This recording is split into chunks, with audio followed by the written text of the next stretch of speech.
Hi guys, good evening. जय जगन्नाथ। मु जगबंधु।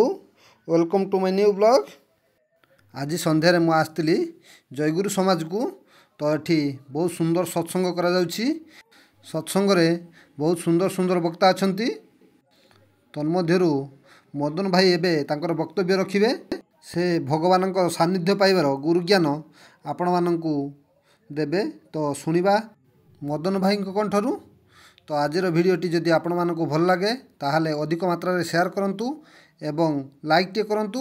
जदि मो चैनल रे नुआ अछंती भिडियो तळे थिबा बेल आइकन को दबे सब्सक्राइब करे नेबे। काहेकि ना एमती नुआ नुआ भिडियो आपण मानकु नोटिफिकेशन माध्यम रे पहुंचबो। तो चलंतु एबे मदन भाई कंठरू सुनिबा एवं भगवान सानिध्य नेबा। भगवान को स्वयं दर्शन कला पर केड़ी भक्त एमती नहीं ये भाजी बनी ये कहे मते धम दियो ये तो मान दियो ये गौरव दियो चाहो किछि मागे किछि मागे प्रभु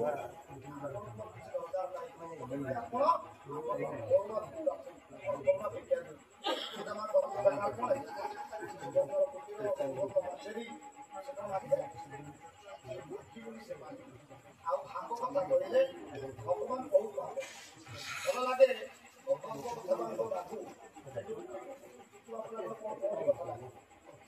सत्तर सत्य सत्य नहीं पारे से कथा आम कौन शिखा आपरे सत्य भगवान आज्ञा समस्त नाम शास्त्र मिछ शास्त्र आज्ञा सत्य कहीं आज हेतुवादी बेले कौन शास्त्र मिछ शास्त्र नथिले विज्ञान आज शास्त्र विज्ञान तेणु सुदामा भगवान को भाग्य आउ कौन ओहलिया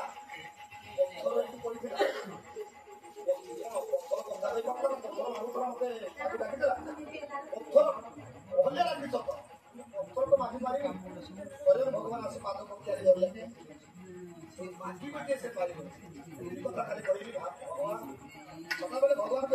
प्रभु तुम दुनिया तुम संसार केमी रखी खुशी मुझे भावे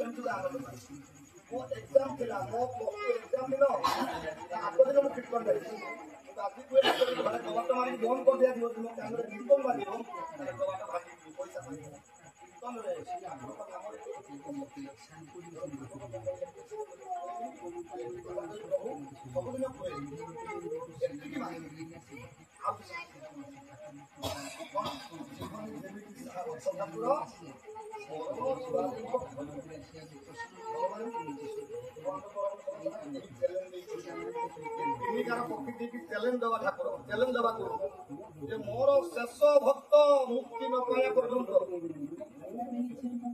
भगवान कहते ये मो कथा मानिक चलो से तो भुक्ते जन मुक्ति पाइब किंतु मोर भर्ता जे देई कि खाली वो तात्विक उपस्थिति से मध्य तीन जन मुक्ति पाइब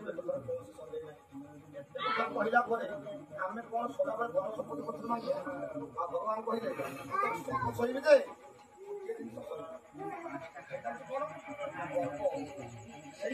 त्याग कर कथा मानिया प्रभु जीवन ठाकुर मरण द्वारे मो धरियो कर पिता धरी से पुत्र निर्भय चले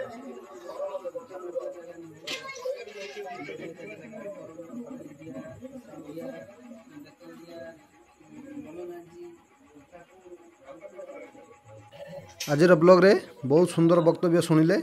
तो आजर भिडियोटी एइटी शेष करुछि। पुणी देखा नुआ को भिडियो रे। रहुछि।